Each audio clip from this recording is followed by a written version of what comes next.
are you grooving to, Candace? I just want to see if we can make this one as good as the last one. That's it. That was me hyping myself up. So welcome back, everyone, to the behind the scenes segment of Twitch Pitch. One question we get a lot sometimes from founders and people who watch the show often is, why do we ask founders to speak about themselves for 1 minute before we get into the pitch? And for us, it's super important that we remember that founders are not the same as their startup.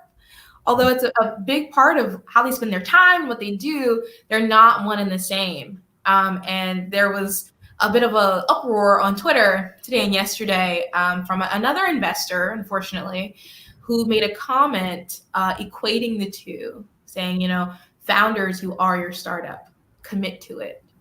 And both of the people beside me here have been founders before, and I'm really interested in hearing your opinions on the topic.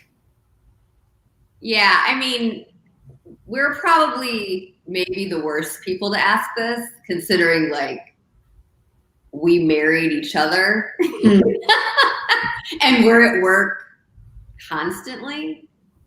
But with that caveat, we are we have our own lives and we do our own things. If you don't have that, what's the point? For me personally, my personal mantra is you only have 100 years to live. So what are you going to do while you're here on this planet? And while my life's work and my life's mission is to do what I do right now, it's not my only thing. So, I'm new to being vegan. I've got 2 sons. They are everything to me. They're 12 and 13. I'm super into mid-century modern houses. I'm restoring an old car right now. I'm big into the environment, so we drive an electric car. So there's a lot of things to me. I love to try a great new recipe. Brian can explain all the things he likes, but yeah, if you don't have that, then who are you? I think that all founders have to have depth to them. Yeah, and I saw a couple of people say this, that the mentality that you are your startup is so dangerous for your mental health. Mm-hmm. Because oftentimes a startup can fail no matter how hard you work, right? Yeah. If you start a company too early in time, the market's not ready for you. It doesn't matter what you're doing. The market isn't ready for that startup. And so if it fails, if you believe that it's your failure, or that you don't matter, or that you did something wrong, or what have you, and it puts you in a very, very, very bad place. Founderism is already the most lonely job in the world ever. And so putting yourself in an even tighter bubble, because you start to believe that other people's success is because they're successful and your failure is because you're not, or you're not good enough, or you don't deserve it. I remember going through something like that. I remember I had to stop reading TechCrunch. I had to stop, I had to kind of take it in doses. And I still do now. I have my TechCrunch time, and I kind of, I turn it off, because you would think that every single person is just $5 million, $8 million, $30 million, right? Crushing it. The truth is, very few firms, white, black, indifferent, male, female, very few firms raise venture capital, period. But because it's a national and international site, you're just reading about every single one of them almost in the same place. And it starts to get in your head. So we don't want to propagate that thinking any further than it already exists in someone's head. Yeah, I can think of every one of our founders and a hobby they have, right? Or foods they like, or things about their pets. They all have lives outside. Now, do they work long hours? Absolutely. Yep. But I can remember, I remember when my first company failed. I remember when the last one failed, right? So I've done this a few times. You get better at it. You get better at working through it. And some of it is a personality type. So when, Brian transitioned from Kairos to this, it was rather abrupt. And I put what I would have felt on him, and he's like, no, I'm good. Great. I'm great. I'm going to do something else. I probably can make more money like doing it anyway. And he's absolutely right. He's great at whatever he does. But I'm fearful of founders not having anything else. I think that you have to be able to balance. It's like having a child athlete, right? Like when you learn how to balance the things like in your athletics, you're also really great at balancing schoolwork and family life and all of those things. I don't know. It would scare me to have someone that's just a little too focused. It drives you a little crazy. And I know plenty of founder friends who have attempted suicide, have talked about suicidal tendencies, the ones that kind of disappear after a company fails or is about to fail. Those are really scary times. How many times have I been on a group call? Hey, do you know where this person is? I haven't heard from them. And it's really scary because people get really dark thoughts when things aren't going well. And if they don't have anything else to hold on to, then they don't feel like they need to be part of this world. Yeah. And a lot of that, unfortunately, it comes from the tech crunches, but a lot of it also comes from us. And I don't mean us in particular, but your investors. I make a point for all of my check-in calls to my founders. I always say, how are you first? How are you, the human, so-and-so? What can I do for you, the human? Is there a movie recommendation I can give you? Is there a recipe I can send you? Could we go bake this together next time I see you? What are you doing for yourself? And I think, some of us, myself included, are so data driven and let's talk about numbers and how do we meet these milestones. But there's a whole other person behind that we have to support and grow, or the business doesn't matter because they won't matter. Yeah. And there's a process to, offboarding someone from their company too. And it's really delicate to get them through that process. And you've got to transition them from this thing they were doing every day back to their life, right? Mm-hmm. And it's hard. It is really difficult. But if they didn't have a place to go, if they didn't have a network of people that were going to support them outside of that, it's really tough because some people end up with a circle of people who only identify that person from that work. And you disappear from your network too. Not only do you feel ashamed, but they're kind of ashamed to even look in your direction.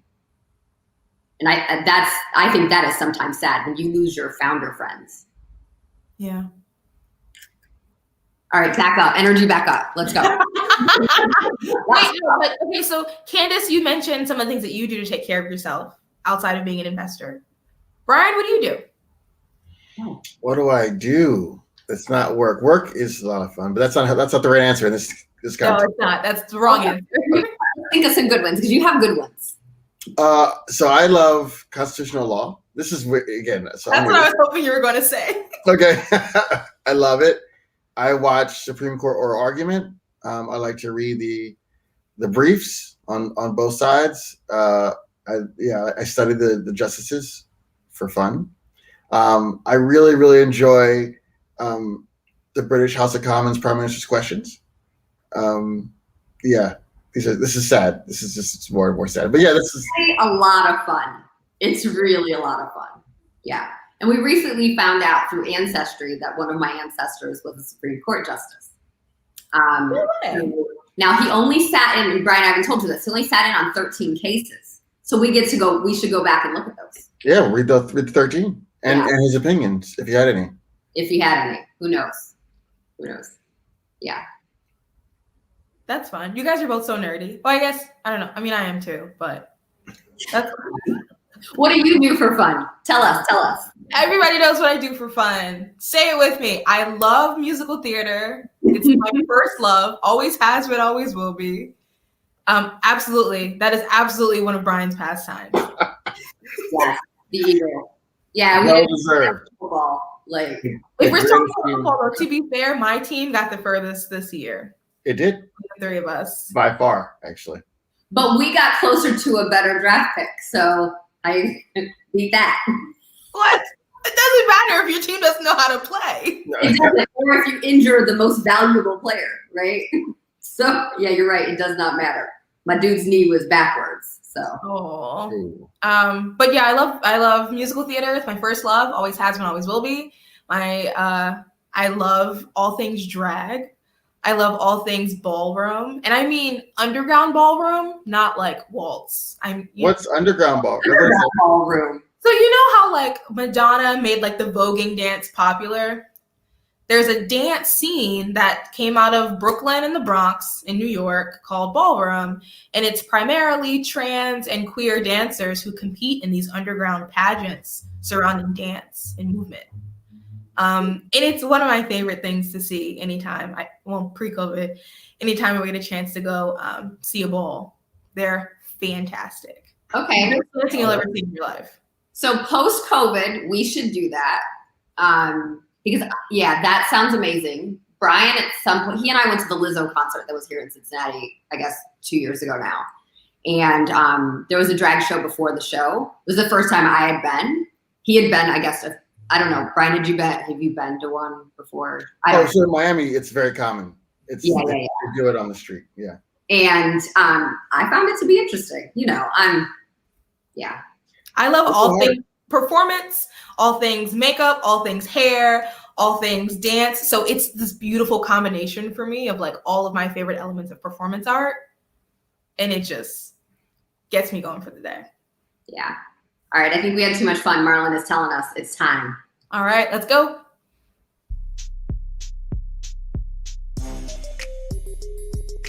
We're a company and a venture capital firm that invests in companies run by women and minorities, particularly when they're away from the coast. I'm very, very focused on the Midwest.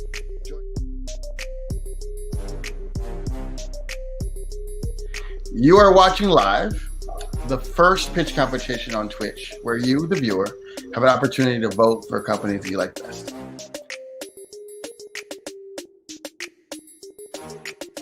So every episode, we have 3 judges, plus you, the audience. You also get to judge each pitch.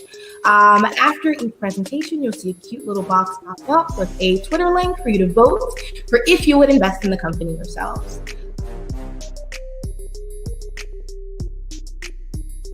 During round 1, we watched as the startups presented their pitch deck in 5 minutes or less. Then the judges began their Q&A. After we selected viewer-submitted questions for the founders to answer, in the end, the audience and judges had the opportunity to vote in the poll below for the company they like best.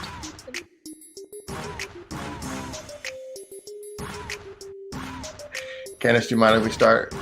Oh, sure. Sorry.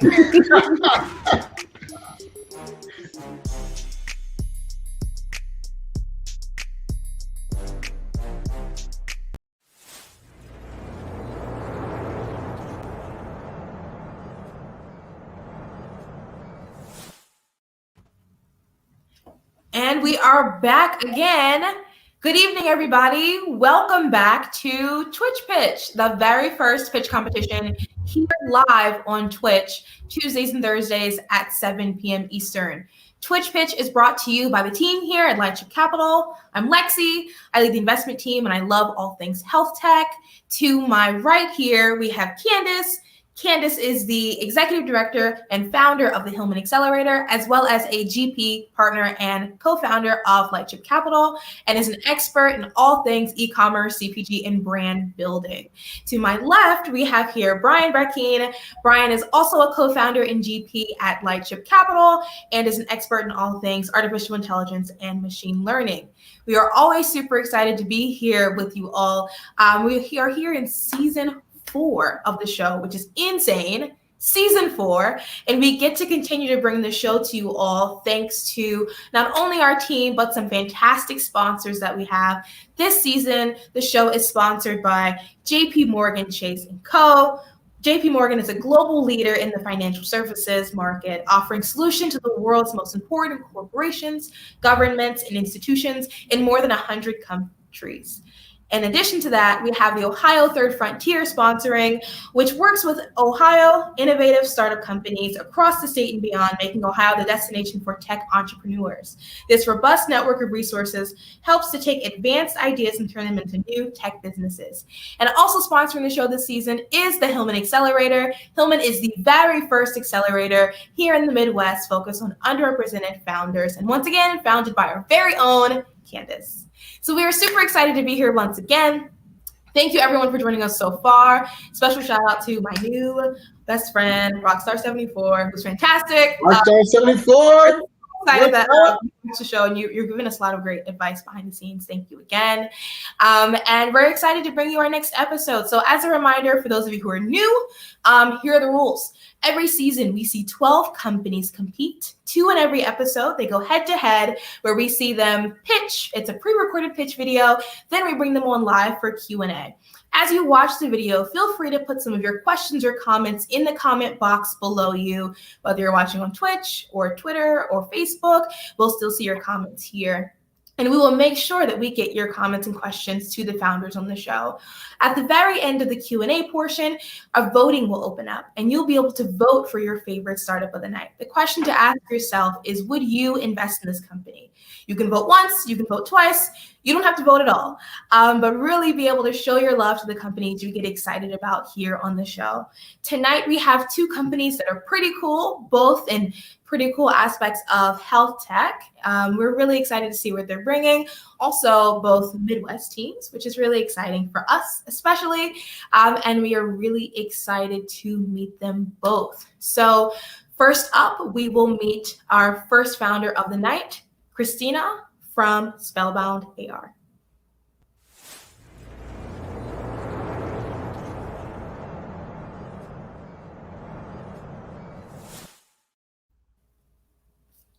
Hey, Christina, you've got 1 minute to tell us all about you, yourself as a person.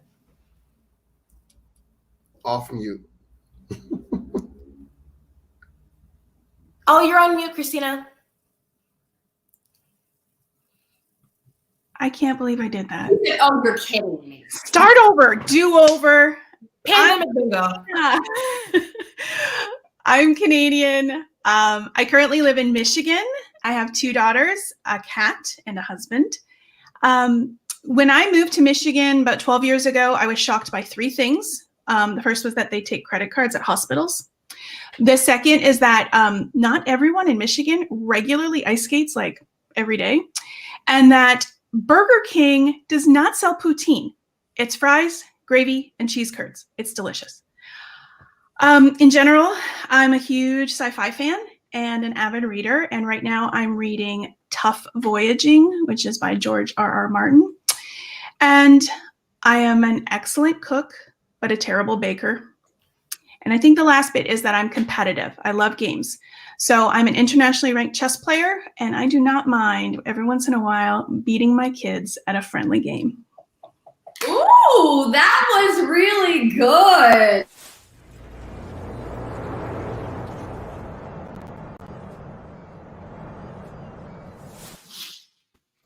That may have been my personal favorite. Spicy. Spicy that one. Like my cooking. Your team treatments of magic for pediatric patients. I'm Christina York, founder and CEO. Meet Jack. Jack was 7 when he had a brain aneurysm and required life-saving surgery.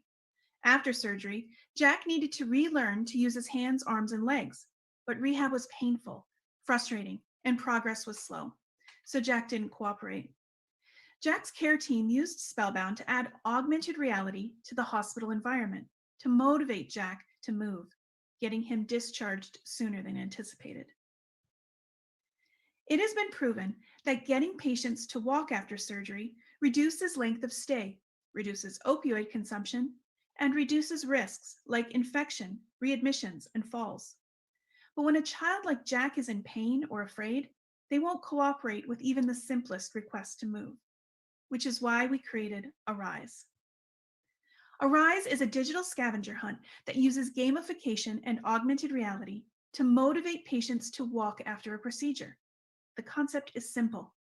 download the Spellbound app on a mobile device, point the device camera at one of the 10 wall decals that can be placed around the patient's room, or the reef mat that can be at their bedside, and it launches a full-fledged augmented reality game. Kids are given a mission to rebuild a coral reef after a storm, and they must visit the wall decals to complete tasks, earn rewards, and rebuild the virtual world for the characters that they encounter. As they accomplish tasks, new challenges are given to the patient.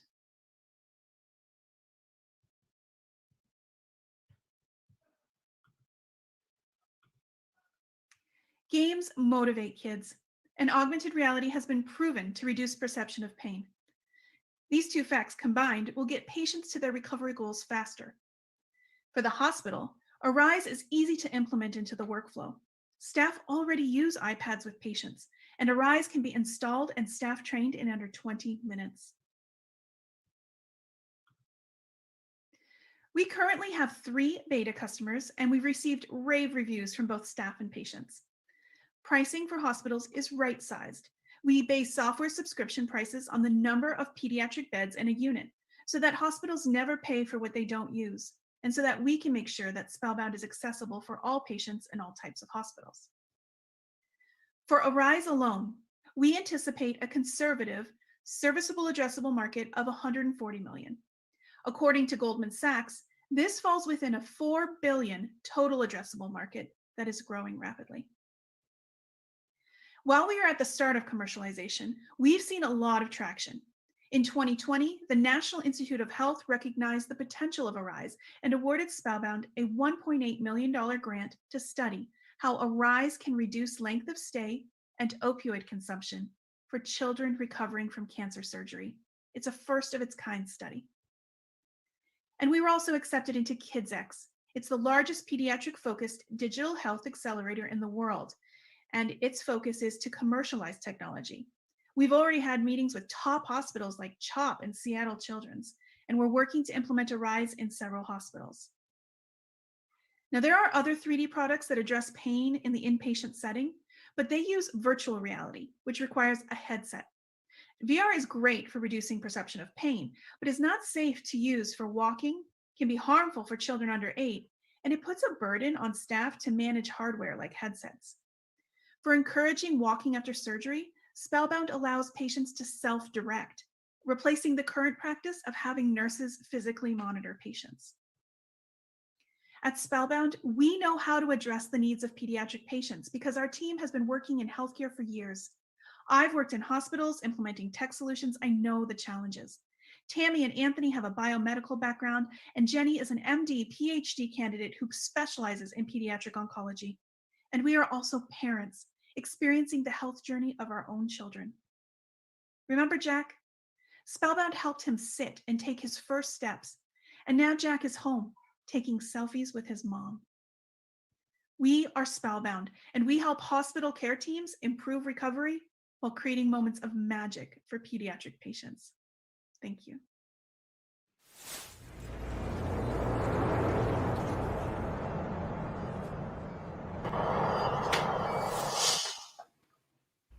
That was fun. That was Phenomenal.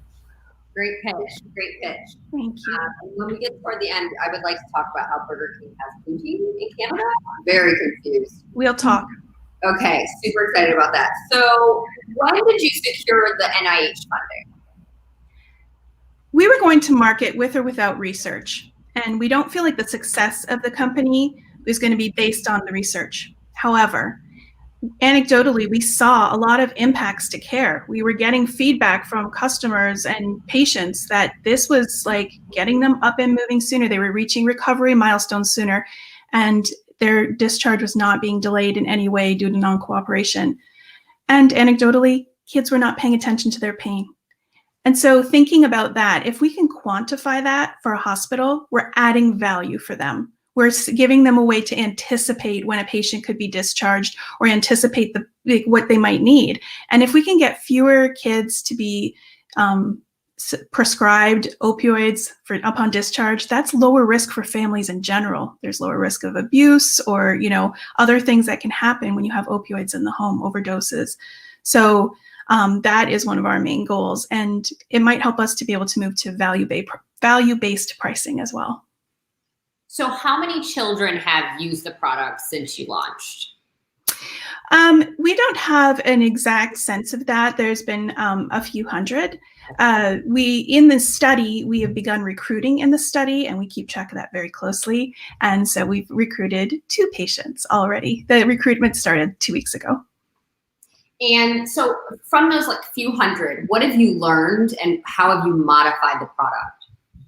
So one of the big learning points for us this year was obviously the pandemic. The world changed for healthcare, it changed for the staff, and it changed for patients.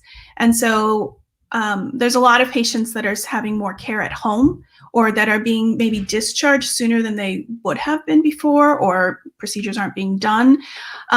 So when we looked at, say, the cancer patient population, who you're going to need treatment no matter what, right? It doesn't matter whether it's a pandemic or not. The impacts to them were isolation protocols. You can't leave your room. You can't have visitors. And kids are already scared. And now they're sad and depressed. And they're not moving. They're laying in bed. And so when we came out with this in the summertime and said, hey, if you put these decals around their room, it's like Pokemon Go for hospitals. Like, the kids are going to be motivated to get up. And it matters less that they can't walk in the hallway or go to other areas of the hospital right now, that they might have their mom or dad with them in the room and they can play this game together. So that was a big opportunity for us. And we made sure that we had at that time modified the product to be able to be completely played inside a tiny patient room, and how we could make gameplay flexible enough to account for isolation protocols. And so you kind of addressed it during your pitch, or you definitely addressed it during your pitch, that there's VR focus in some hospitals, there's AR focus in some hospitals, but what area are you honing in on? 8 and under, AR, what other portions of that are you really attacking? We're all in on AR, not knocking VR at all, because there's a place for it. But augmented reality is flexible. It is a powerful computing platform on devices people are already familiar with and that carry around with them every day. It's ubiquitous. It doesn't matter if your family doesn't own a car or a television set, that you are likely to have a smartphone in the family. So when we think about accessibility for families, that's why we're doubling down. We're agnostic to how it's delivered. In the future, if everybody has a headset, or hospitals are buying them and have sterilization protocols in place for them, great. We can deliver our content through an augmented reality headset, and that'll be fine. But for right now, we wanted to lower the barrier to entry. It's hard for hospitals to make changes. It's hard for them to adapt to new technology. And the easier we can make it, and the easier we can make it for families and children to be able to use it confidently, then I think that just helps everybody in the long run to adapt to change. Makes sense. Great presentation. We'll talk later too about why Canadians are so amazing and so kind. I need answers. The whole country, all be the same. I'll tell you the secrets. Yes. You must answer for all Canadians too in this conversation. The national secrets, yes. Yes. I had a question about I think it's an amazing product and also an amazing time, because we've all totally been retrained with QR codes and everything to have our devices point, shoot, click, right? It just seems more and more normal. So I have some questions for you about the stickers behind you. Mm-hmm. How do they get them? Do they send in the mail, or they print it out? It's the logistics of how are you making that happen? Yeah. So when a hospital becomes a customer, we send them this welcome kit to pretty much, it includes, we call these the hospital grade wall decals. They're repositionable, removable, and sterilizable. They're printed on special materials so that whatever protocols they have for their iPads, whether it's alcohol or bleach wipes, they can wipe those down. Or hospitals have really upped their game in terms of sterilization during the pandemic. And so even if they leave them on walls, how they wipe down and clean the walls. So we designed them to fit into existing sterilization protocols. We do have another set of them. Once we got them in hospitals, kids, if they were getting discharged, they're like, but I'm not done the game. I don't want to go. And so could we send it home with children? And so there's a take-home version that hospitals can opt into as well, where it's printed on maybe not as like heavy duty material, but certainly durable enough to be used in a home and be part of their discharge packet, like that envelope you get with all the printouts and brochures and follow-up instructions, that it can be quickly inserted in there and sent home with the child to continue to recover at home. Excellent. One more question I have about this time. Again, the company I founded before was called Kairos, which meant the most opportune moment. And it feels like that for you right now. Of course, we don't want pandemics to happen, No. but when they do, it creates a variety of changes in society, right? That make some products a no-brainer that before may not have been so as much, right? And so seems like you're benefiting from that. So if that's the case, how are you thinking about going faster, getting just in every hospital possible while we're all so focused on the problems that you're solving? Yeah. I mean, the world also changed for us in how we reached our customers and how we reached hospitals and hospital staff. And so we've really refocused on saying, what's the new norm like? And let's not think about how you reach hospitals in the traditional ways. Like, are we getting to people through Pinterest? Yes.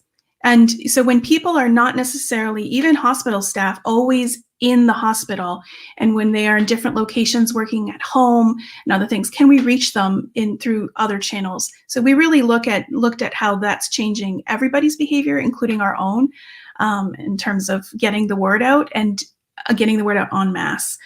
We've also looked into concepts around partnerships with either other technology companies or people in adjacent markets. So when we think about, there's about 5,000 hospitals in the United States. Is it possible to knock on every door? Maybe. It would take some time, but you could. But there are like hundreds of thousands of private practices and community clinics and other, like even dental, that have the same problems of patient non-cooperation and recovery. Ambulatory care is increasing in the United States because we don't want inpatient care as much. So we're looking at those trends and saying, how do we reach those groups most efficiently? And are there players in the market that already have relationships with them that we can leverage? So that's what we're looking to do. Thank you. Excellent. Before I ask my question, just a reminder to everyone watching, if you have any questions for Christina, feel free to put them down in the chat wherever you're watching, and we'll make sure to get those answered. So Christina, tell me more about, how does the child first interact with Spellbound? Are they told about it through their nurse or patient advocate? Who's really that entry point for the child? The roles we see right now are typically the nurse that is assigned to take care of you in your room, or a child life specialist. And this is a therapist that works in the hospital that is assigned to help kids through their healthcare journey, make sure they understand and know what's going on at all times. They're a trusted figure. So those are the two most common ones. They engage with children the most. So if you imagine a child that's waking up after surgery and being brought back to their inpatient room, they might have, the card on their bedside table. So as soon as they're able to sit up, they could begin playing the game, right? The first step is, can you even sit up in bed? And then that first thing that nurse wants you to do is, let's take a walk to the bathroom. Because if you can start going to the bathroom, you're on the path to recovery and you could be sent home. So for them to place a wall decal in the bathroom is a natural place for that to lead that child. So we find it's the care providers that have the most contact with children, but we've also seen lots of use cases with physical and occupational therapists who are like, wait, I want to use that too. I use scavenger hunts all the time already. Let's create stations for them to do exercises or activities at. So as we get more hospitals on board, we're seeing more and more use cases. Excellent. Thank you, Christina. And I'm not sure if this question is for Christina or about the show, but I'm going to assume it's about you. Is this only for the US from the Canadian ministry? Yes. Oh gosh, it is. No. Obviously, we're starting where we're familiar. And so for me, being a Canadian, I'm familiar with the Canadian market, but living in the United States and our entire team is based in the United States, like that makes sense to start at home. However, we realized that we've had a lot of interest shown not only from Canada, but UK. We actually have a hospital from Latvia that we're potentially bringing on board soon. So there are customers around the world that have been reaching out to us saying, we have this problem too. Can it work for our patient population? So it's always smart for startups to focus and, be successful where you know the market first. But we are planning out our learning curve on like, how would we enter the EU and what are the different rules and regulations? And can we help someone to shorten that learning curve? So we are looking at other markets as well, but right now, majority in the United States. Excellent. And a question that you don't have to answer, but an interesting suggestion from Dan at Rockstar74. Have you seen gamers outreach to do nonprofit video game setups for hospital kids? Could be a great partnership. You are so right, Rockstar74. We love Gamers Outreach. In fact, one of our teammates volunteers for them as well. And when we used to be able to go to conferences, we would always hang out with them because the work they do is amazing. And it's a model that really has helped hospitals adopt new technology and hardware to learn to use it in a safe way. So Gamers Outreach is amazing. And yes, as soon as we get big enough to help them, that's the number one thing that we're going to do. Awesome. And Jessica Scott, too, wants to know, in the U.S., insurance coverage is a huge factor in hospital adoption and patient access. Are there any plans to work with insurance providers rather than individual hospitals? Yes. Right now, our model is like, do what we know, and we know how to get our foot in the door at hospitals. And right now, where we are with the product, the beta, it's possible for departmental budgets to handle it. But long term, we understand that's not what hospitals want to see, is any burden on departmental budgets. So part of the, Candace, you had asked the question about the research study as well. Part of that is also like, if we get positive, when we get positive outcomes, then what those outcomes can be used to, say, get FDA approval and easily become a line item reimbursable. And it just opens up a whole new revenue opportunity for us. And so while we're focusing on just getting it in market, getting it used, getting the value props right, making sure we fit in the workflow, that is a long-term roadmap plan for us. Excellent. And Tammy Lopectin wants to know, would this work in places without internet, like remote places or inconsistent internet? Yes, this is a thing we've spent a lot of time thinking about. And in fact, we are in a hospital in Kenya right now. We have donated Spellbound so that we can learn how to, in places with non-existent or different infrastructure, technical infrastructure, how can we still serve the needs of those patients and those staff? And so we've learned so much from our partners there, and we can bring that back home in the United States to say, rural hospitals or hospitals serving underserved populations that maybe don't have the funding of a large academic institution to build out strong technical infrastructure, how do we support them? So we've built in features to the product that allow offline mode and ways of getting data in the gameplay uninterrupted and even with older devices. Fantastic answers, just so you know, to all of those questions, Christina. Thanks for the questions, everyone. You did a fantastic job. So everyone watching, if you'd like to vote for Spellbound for the winning prize, text the number 5 to 203-408-6432. Once again, for Spellbound and Christina, that is 5 to 203-408-6432. Thank you so much again. And if anyone in the audience is in a hospital setting or works with physical therapists, how can they reach you to potentially learn more about Spellbound AR? Christina, with a CH, at spellboundar.com. But spellboundar.com is our website, and we have a contact us form, and we have emails up there. You can definitely reach out, no pressure. And we got videos that people can watch and share, and that would help us out a lot. Excellent. Thank you so much again, Christina. Now we're going to talk about you behind your back. Excellent. I was looking forward to this part.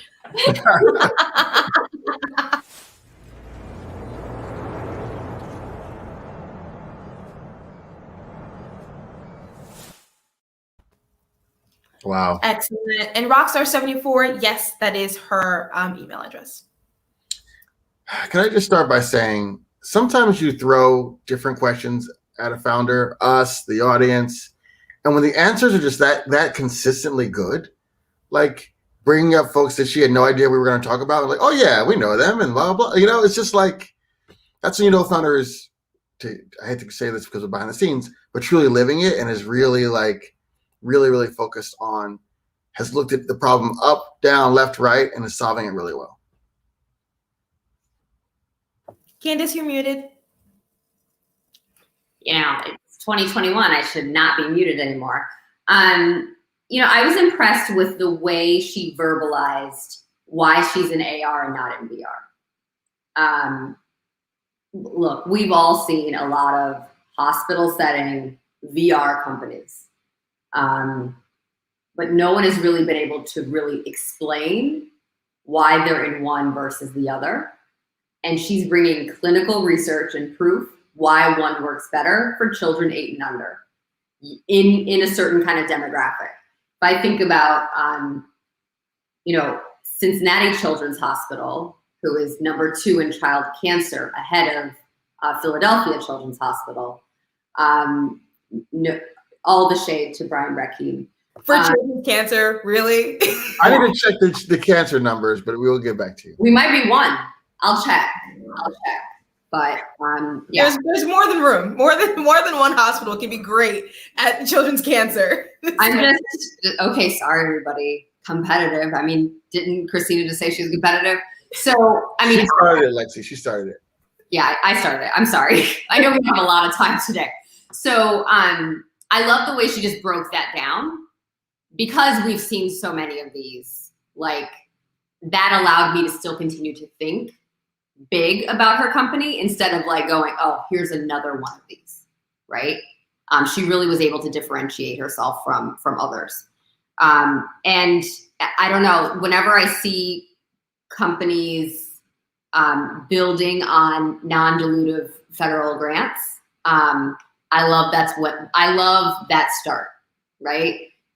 They're learning on someone else's burn. They're finding great customers. Those customers that they're piloting with early on tend to be long-term customers. And those are their greatest advocates. So I don't know, I'm excited about this particular company. So in both of Brian and Candace's responses, note the 2 really big founder hacks that just happened here. Answering all of the questions with great succinct answers gets you further in diligence every single time. Even if the deck isn't super, special, even if there are maybe a couple of tweaks that need to be done in the deck, going through the Q&A portion successfully and confidently gets you further every single time, versus someone who maybe had a great deck but didn't do so well in Q&A. That person's not making it to the next stage in diligence. Because we invest in founders, right? Lexi, like we talked about this earlier during our team meeting. Like, we invest in founders and then the technology. Mm-hmm. Can that founder answer it for someone that they're selling to, enterprise sales? Can that founder answer great questions on the fly from an investor? Because they have to stay capitalized to stay alive. So it's all about that founder's ability to kind of like think on their feet. And the other great hack is Candace mentioned a really big one. Candace is on this side because I'm flipped. How can you continue to raise capital that's non-dilutive? Whether that be grant funding, whether that be pitch competitions like this one, how can you continue to get that capital in, maintain your ownership for as long as possible while you continue to learn and grow?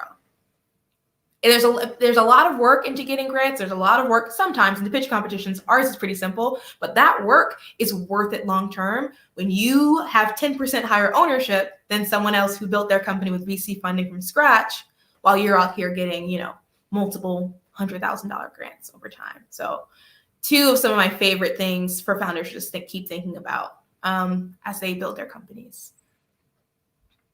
And so I guess my quick note is I agree with everything both of you said. I think I'm really interested to see where she takes this, not only post-COVID, but how she grows with this child through recovery. I know she has some really interesting things that she's working on. I don't think those are super public, but I'm really excited to see what the growth plans are here. So thank you again to Spellbound and Christina. Everyone knows health tech is my favorite vertical. If you've been with us for a bit, you know I also have really, really terrible allergies. And I'm really excited that one of our portfolio companies, who also is the season 2 winner of Twitch Pitch, is opening their pre-orders for the allergy amulet very, very soon. I can't tell you when, but it's super, super soon. So check out a clip from that team about the product release. When you or a loved one has a food allergy, food can be a major source of anxiety, especially when you're not the one preparing the meal. That's where the amulet can help. The allergy amulet is the world's smallest and fastest food allergen sensor. With a small sample of food, the amulet can detect whether your allergen is present. We've designed the allergy amulet so that it fits into every lifestyle. Carry it on a keychain, wear it on a wristband or necklace, or store it in your kid's backpack. The allergy amulet's first of its kind detection platform consists of 2 parts: the amulet, which is a thumb-sized reader, and a food sampler. Users collect a portion of their food with the sampler, then insert the sampler into the amulet. Test results then appear on the amulet, indicating the presence or absence of the allergen. You can also pair the reader with our app to track and upload test results, connect with the food allergy community, and send out emergency alerts. The amulet lets you spend less time worrying, because food should be a source of fuel, not fear.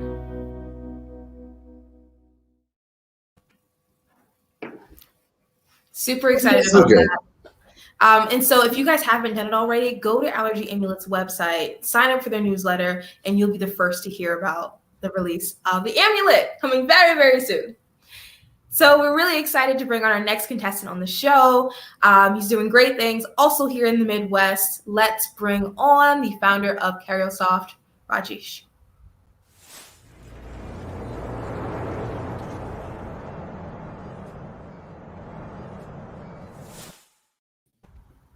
All right. 1 minute. Tell us everything about you as a person, as a human. Sounds good. Yeah, my name is Rajesh Periyanayagam, and I'm originally from India, and currently I'm living in Indiana. So my journey can be described as a journey started from India to Indiana. Personally, I'm a voracious reader, and I have a mini library at home and also on Kindle, electronic library also.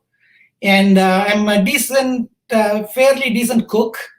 And I love sports, and I love teaching. I love to share my experience and also knowledge to the younger kids to inspire them. And most importantly, I may be inconsistent with any of them, but most importantly, I am very consistent with spending time with my dog for the last 8 years. So I got him as a puppy, and then now he is close to 8.5 years old. So I spend a lot of time with him. Well done.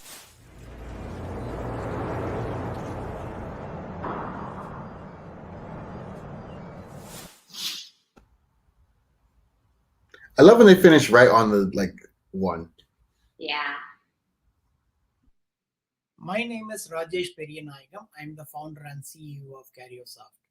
Karyosoft's genomics intelligence data management platform empowers life scientists to effectively manage, democratize, and quickly transform vast amount of cluttered genomics data into meaningful insights within their secured on-premise or cloud environment. Today, scientists are generating a large amount of genomics data to find innovative solutions for global problems such as human health, animal health, and more in life sciences. The amount of genomics data being generated every year is 20 to 40 times larger than the data generated by YouTube and Twitter. As a scientist, when I did research, I struggled every day to manage all the genomics data I was generating for my research, mainly because we did not have suitable tools. Also, as a scientist who spent 3 decades in life sciences, faster access to my genomics data and insights are very critical to make informed decisions, which I did not have. Also, our organization had fewer analysts to support all my needs. That added a lot of recurring cost to my organization. All these personal problems are what inspired me to create Karyosoft. I was not alone in this struggle. There are hundreds and thousands of scientists are going through this problem every day in their organization. As you can clearly see, the current scenario affects scientists' innovation potential, organizations' R&D efficiency, and a time to market. That's why we created Karyosoft. Using our platform, scientists can manage hundreds and thousands of genomes through user-friendly interface and mine billions of genomics data points within few seconds. In essence, we make complex genomics data management and mining very simple for the scientists. Our platform ensures higher data integrity, saves millions of dollars through increased efficiency and productivity, and accelerates time to market. We are unique in several ways compared to our competitors. For example, data security is very important for our clients. That's why we chose suitable backend technologies so that they can manage and mine billions of genomics data points behind their internal firewall or their custom cloud. And as you can see, in many ways, we complement our competitors rather than competing with them. Although our market spans various verticals in life sciences, we plan to start with ag-tech companies mainly because of my extensive background in that domain, which amounts our target market size to close to $500 million a year. And we plan to expand our market to other verticals in life sciences, such as pharma biotech. That will expand our market size to more than $1 billion a year. We offer annual subscription licensing to our clients. One of our revenue streams is through direct sales. Our end users are life scientists conducting genomics research in industries, academia, institutes, and federal entities. Our second revenue stream is through strategic partnership. We serve the needs of the same end users by partnering with the sequencing companies, genomic CROs, and cloud providers, and more in life sciences. As you can see, we have more business opportunities than what we are currently working on. We are proud of our accomplishments to date. We've made significant progress in product development, traction increase, fundraising, and team expansion. We will continue making progress in those areas for the next 3 years. At the end of the third year, we hope to generate revenue of up to $3.8 million, which might look small, but the genomics analytics companies like us in that revenue range are getting acquired with the 50x return of investment. So we are optimistic that we give a better return of investment to our investors. Our team is our greatest strength. Our team has extensive expertise on genomics, software development, sales, marketing, and finance with a combined more than 100 years of experience. In short, our team has a required expertise to build a successful startup company. In summary, we are Karyosoft. We bring the genomics data to the fingertips of the scientists and empower them to find innovative solutions for global problems in life sciences faster. Thank you.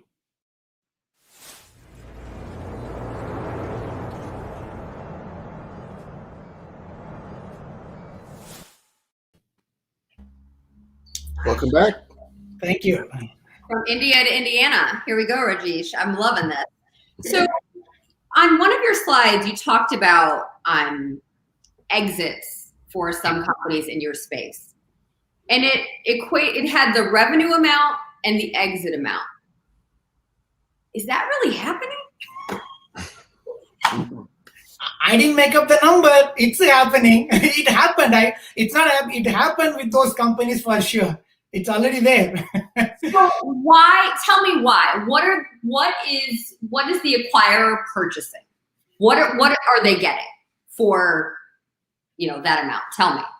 Very simple, because this field is very new. Because the next generation sequencing technologies got commercialized just 13 years back, 2007, approximately like that. So until then, the data generation was the major focus. We spent $1 billion to sequence one human genome 20 years back. But now we can sequence a genome for $1,000, one human genome. So that market has become saturated. Now the market is what to do with the data. That is the key part. So there are only fewer companies focusing on that type of domain.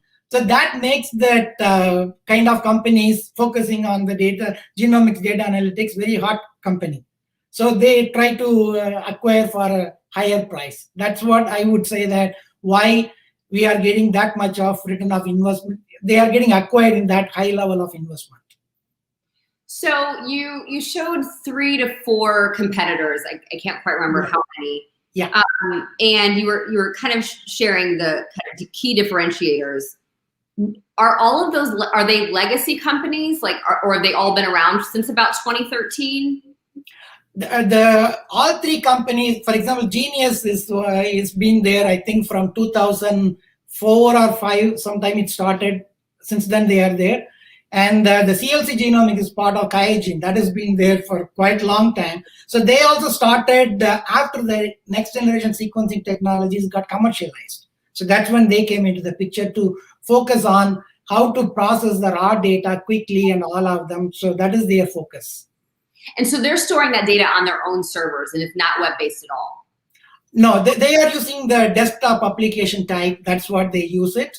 For example, if they are reaching out, if they sell their license to a company, individual company, so they give that desktop application, and that is connected to the data, whatever is there in their internal server or somewhere.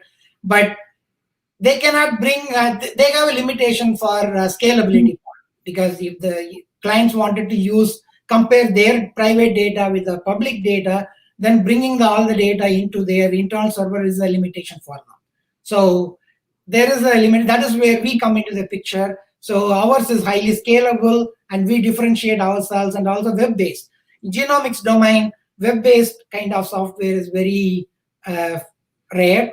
So this is something new for the scientists to access the data anywhere, anytime, on any device, which is a great value proposition for the scientists. Otherwise, our goal is to connect the data to the scientists, how fast they get the data. So that is where we differentiate ourselves from our competitors currently. Okay, I have 14 more questions, but someone else. Well, I have a technical question and non-technical question. Sure. Technical question is, I see you're using non-SQL databases, which I love, big fan. Which one are you using and why? That is our competitive advantage. Should I say it in the public? That is my. Oh, you don't have to. You don't have to. You don't have to. So our main question is on the scalability was the number one driving force to use that NoSQL database. Because we have tested our platform with the 500 million genes and proteins, and mine the information within few seconds. That is why we went towards that angle, to get that access to the data, the scientists to the fingertips. That is the only way we could do it. So that's why we chose to go for that. Excellent answer. And as best you could, it's perfect. My non-technical question is, design seems to be an important point and differentiator between your product and either others, or just a need, right? It seems like you talked about Google a lot in your presentation, right? It was an easy way to understand the world's data, right? Yeah. So I want to talk a little bit about what design means to you and why it's so important. And 2, I noticed that the products, the screenshots were very well designed, but you didn't use that same designer in the deck. And so talk about why that would be and how. Are you really going to get on this man about his deck? I'm a design guy. Here we go. Wow. So you know what, Rajesh? This means that he likes you. So right. A lot. I like it a lot. About the design, if they like that. I'm an ex-Appler, Rajesh, so that's also the thing. We're very design. You know how those. Go ahead. I totally agree. I'm also very particular about design. Okay, I wanted the driving forces. My reality is how I experienced originally was, if I want to access the data, I have to write a command line, which I cannot do. I still don't know how to do it. Okay, I have to ask somebody can you write and get the information? And I am a scientist myself, so this is what happens. I ask one question, and he or she gets the information for me. Then I have 100 questions, like 14 questions came in your mind, Candice, right? Same way I get follow-up questions. Then again, I have to follow the same procedure. So it is hard, that is maybe 3-4 times I can ask. Fourth time that person cannot be kind to me, then I have to close my mouth and then go away, So that is what the difference. That's what I wanted to be very particular about. It should be simple. So there are two ways we can solve this problem. One is we can train the scientists with the computational skills, and they can do all the information. Another one is make the tool is very simple. So just a few click and then they get the information. So we chose the second path. So that is the easy way. So wanted to make sure that it's very simple. This whomever our clients, whoever used it and then saw that, this is the first thing they say. Very simple, sleek, just a few clicks. That is an important one. That's a major, great feedback from clients when they look at our platform or when they use our platform like that, right? So that is why I'm very particular about the design. It should be very simple, just one bar, just ask and get as much information as possible. So it was a great product design. So I want to make sure that's clear. Loved it. Thank you. Thank you. I'm going to ask a question, but as a reminder, everyone, as you're watching, if you have questions about Karyosoft, feel free to drop them in the comments and we'll get to those in a second. So tell me a little bit about your decision to laser in on the ag tech customers potentially, as opposed to going into other aspects of genomics. Why do they have bigger budgets? Like what's the deciding factor there? This is my personal experience because I have been in this field for the last 30 years. Okay. So my career started with the beginning of biotechnology. My focus is always has been on agriculture. So I use various molecular technologies for crop improvement. So that is what I spend all my career is in. So I know in and out how that technology evolved, because before 2007, we had different types of technologies, molecular technologies. And after that, sequencing technologies came into the picture. So there was before NGS, I have a direct connection with the data, but after that, there was a distance because of that lack of computational skills. So essentially, that is the main focus because I understand the industry and I can talk to clients and I can speak their language. So that was the only reason why we started with the ag biotech industry.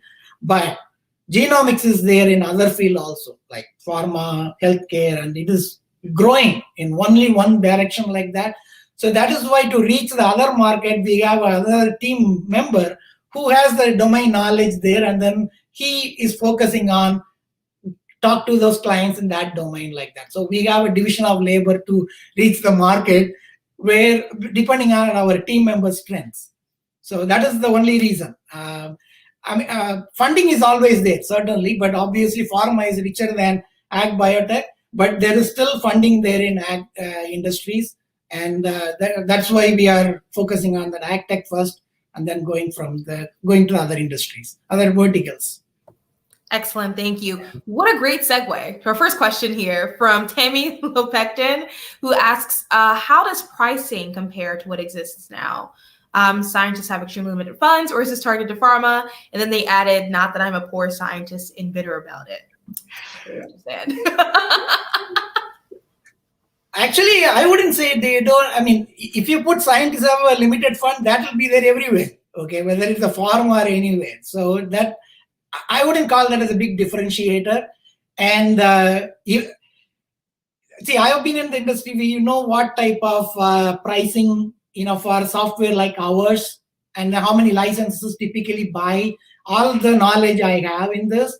So with that pricing strategy, I mean, right now the pricing strategy is combination of both the value our product will bring it to the clients and also our competitors' pricing. So combination of both, we are giving adjusted price for them, which is very attractive for the clients. So that is the angle we are focusing on that. And besides, we are starting first is with the industries. Industries have funding. Obviously, they have their own economy and they have money. And our initial clients in the industries are mid-tier company and then the top companies. We are working with that. So funding is not a big issue for them. And so to clarify, you're thinking like when you say big, you're talking like Monsanto / Bayer big. Exactly like per that. perspective. A top more than $100 million revenue like that, and then mid-tier companies are lower, and then that is the way it is like that. Excellent. Candace, do you want to ask some of your other questions? No, I'm good. I'm going to save them for another time.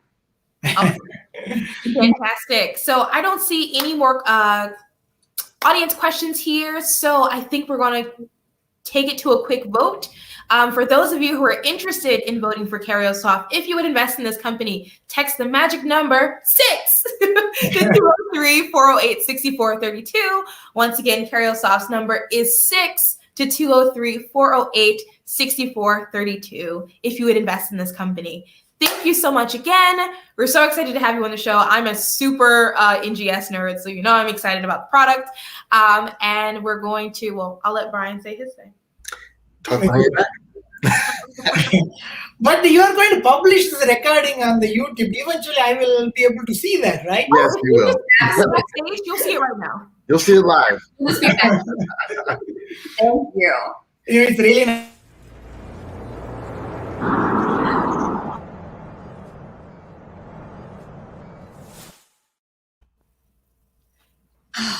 You know, great energy. He makes me smile. oh my He's a gosh. very positive person. Oh my goodness gracious. On Tuesday and Thursday nights, we get to hang out with the smartest people in the country. That is the coolest thing about this. Absolutely. They're just the smartest in their industry and building something really cool. Yikes, Lexi. Seriously though, like, you know, it could be next year, it could be 10 years from now. Whenever you make the choice, like, you're going to be the biggest thing ever. Like, that's all there is to it. I don't know if you're right every time, but like, God, you're so good. You're so good. They're all so good. I just happened to stumble upon them. You did. Yeah, you did. Every single week. Every week. So, look, Rajesh is building something amazing. Obviously, I need to do a lot of research in this space. But like, if I took everything he said at face value, which no investor does, right? But if I took it all at face value and understood like exit multiples on this particular space, what he's building, where he's at, this is a really attractive space and not very many people in it. And if he already has the kind of, obviously his grants backing him, we just talked about this with the last company, and customers, and it's going well. I mean, as a pre-seed, seed stage company, it's one that, I would want to take a deeper dive into. He's got a fantastic team. 30 years of experience in this space is not something that you can discount at all. Most companies we see, we hope that they have an advisor that has been doing this for that long. But he's been doing it and he's building it. And what's interesting is we've talked about this as a team from time to time. You sometimes have folks with, advanced degrees, they're scientists, and they struggle a bit to explain their company. And they don't necessarily feel like they can be that chief science officer and CEO. There seemed like there was something very special about Rajesh and his ability to walk that line, at least from my first interaction with him. Brian? Yeah, we're founder focused, and this is a great founder. It's super clear. To Candace's point, investor due diligence is to understand the markets, understand what they're investing in. But the initial diligence is like that initial meeting, and this is a great show. Lexi picks amazing people. It is not common for every single person that an investor meets to be so just easy to work with, someone that you can see yourself spending the next decade helping to build something great, right? And that's what I see in him for sure. On the technical side, again, this is just a few minutes of understanding, but the reason that he made some of the technical design choices that he made is because he's dealing with a lot of data at scale. And there is such amazing value in understanding, to his point, the public and private data sets and how those things interact. And it is not something that every single client will want to recreate. Makes infinitely more sense for one person to gather as much as possible, and you pay that person for access, than for everyone to try to pull each other's data in every direction. And you love to see companies like that. And then it's just a matter of growth and outreach. And oftentimes, charismatic leadership, who has the knowledge of the area, is key. And he has all those things in spades. So, absent diligence, I mean, for anybody, us, anyone, it's an investable company, even at an early stage. I agree with both of you. And as a super nerd who once thought she was going to build a startup around NGS, those exits are real. This industry, even though it's so nascent, it's moving so fast that the smallest leg up that you have on your other competitors makes all the difference, right? Think about something even as ridiculous as like the multiple for which Monsanto was bought for a company that just owns a bunch of IP. Like, it was an insane multiple for Bayer because you have to be stronger and faster than your next competitor, because this industry moves light years faster than really almost any other industry I could think of, really. So you're getting super high multiples because they want to buy it. And they're always bidding against the other strategics. So they know if they don't get it, it's going to be, AstraZeneca or whoever who gets it. And then we're going to be 5 years behind them. So, and they all have money. They all have money. So they have all the money. You just have to fight it out on dollars, which is great for investors. Yeah, and if we think about sustainability and the way that the planet is changing, in the ag tech space, understanding the genomics is incredibly important, right? As water becomes more scarce, as we deal with carbon emissions, as the ground dries up, as we deal with all those things, the way that we grow things is going to have to change. And we've got to figure that out. And you have to go to a group that has been tackling this issue for decades and really understands things at the genetic level. So, there's one thing to build look, I'll invest in all sorts of companies, right? It's one thing to invest in one thing, but it's another thing to invest in how we all survive this sphere. I don't know why, but for some reason, you just made me want to give a shout out to Dr. Dyson, who's building some really incredible things in terms of the next generation of air-created meat. Just a special shout out to everything she does in her work. Also, as one of the Black women in America to raise the most amount of money, she's raised over, $35 million at this point? That's right, yes. For incredible things she's working on. So just special shout out to anyone who knows her in the universe. She's crushing it. For all of us, for all of the scientists, and for all the people trying to save the future of consumption, really. Yeah, awesome. Quick shout out to the viewers in the comments. The level of intellect in the comments today is unbelievable. Really, really. I know. Let us close out the show, but don't go anywhere because I want to talk to Tammy Lopecton, Time Frog, and a couple other people in the audience. So we're going to do a quick closeout, but stay tuned. We're going to talk a little bit more afterwards. So thank you again, everyone, for joining us on another episode of Twitch Pitch Season 4. This has been episode 3, I believe, which has been brought to you by us, the team at Lightship Capital, and our fantastic sponsors, JP Morgan Chase, the Ohio Third Frontier, and the Hillman Accelerator, the one and only. Thank you so much, everyone. Tune in again on Thursday, same time, same place, 7 p.m. Eastern, right here, either on Twitch or on Facebook or on Periscope, wherever you're watching us. Tune back in, same time, same place, to see 2 more companies compete for the winning slot and the $25,000 cash prize. We will see you then. Thank you. Stay tuned, but good night.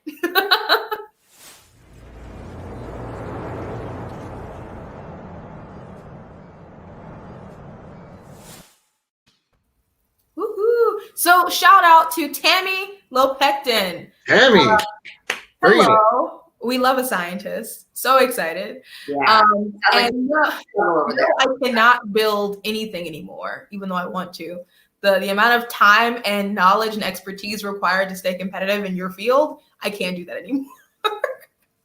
Maybe a few years ago, but no. And you're absolutely right. CRISPR has been so incredible. 10 years, right? To get to where we are with CRISPR? At least. Okay, so I have to apologize to Brian. So Philadelphia is #1 in child cancer.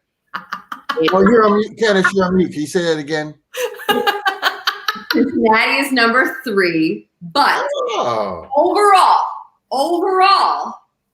we are #2 and you are #3. No. We were talking about pediatric cancer. That's what we were talking about. It's not. We got the tapes. We can roll it back.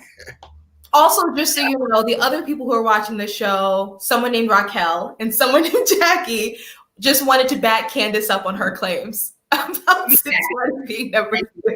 You may or may not know those people. Just for the audience, Raquel leads marketing and educational development on our team, and she's cheering for you, Candace, and for Cincinnati. Haters. I just hosted these guys a few weeks ago, and they've already just cast me aside. Terrible. Yeah. But we love all hospitals doing great work. Hello again, Time Frog. Welcome back. We saw you last episode. Welcome back. We're glad you're enjoying the show. And good post too. Very good post from Time Frog. Yeah, you had a question in here. Is it perceived as a risk or advantage if a technical co-founder brings in a non-technical founder to shore up their lack of sales, marketing, and operational experience? Ooh, really good question. Is it perceived as a risk? I think it's an advantage for my we might have different answers, but if you know your strengths and weaknesses and you bring in help, I think that shows you're coachable.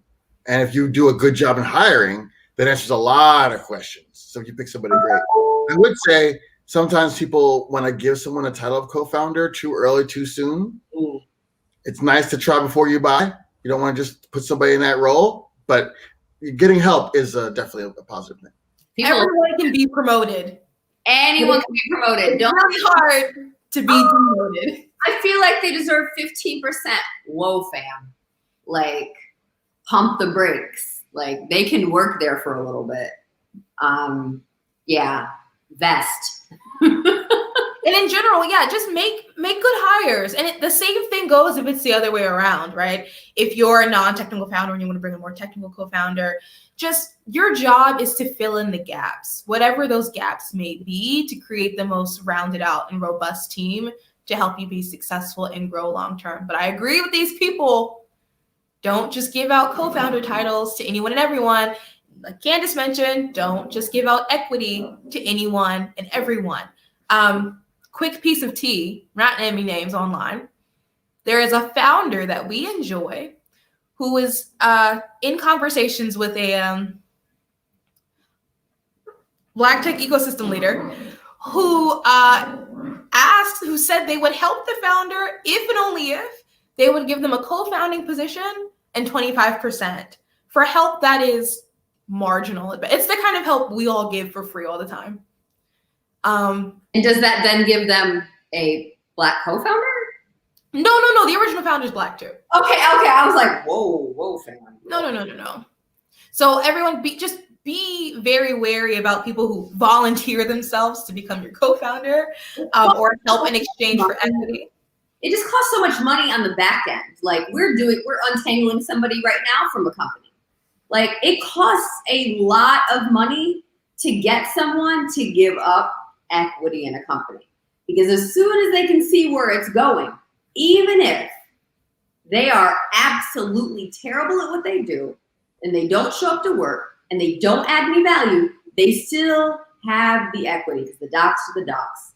It takes a lot of work and cash that the investors have to spend for the mistake that the founder made. So we will say this 15 different ways. Try it before you buy it. Like just don't give away the farm. And the same goes for advisors. Oh, yes. What are the other ones? Consultants. Oh, We've seen a couple of lawyers. All equity grantors have to vest, and no matter the role, they have to vest. Because if they can't show you value over a year, if 6 months later you're not hearing from them, then they get nothing, and that's the way it should be. If you can't continue to show value, you're stealing equity. if you can't text that person and not hear back from them that day, it's just not a thing. That's a really good gut check. Yeah. Absolutely. Are there any other questions? I mean, you can ask us any questions now about the startups you saw, about funding, about VC, about whatever. Otherwise, I feel like it's been a really good episode. It has, and somehow I have a meeting in 7 minutes. So What? it's not done yet. I've been working. Okay. Well, in that case, if we don't have any more questions, we might wrap it up for the night. I appreciate you. Yes. So thank you again, everyone, for watching the show and for sticking with us behind the scenes. You're very welcome, Time Frog, anytime. We're super excited to meet all the new faces here and see some of our familiar ones. Tune in again this Thursday. We'll see you then. Good night. Good night.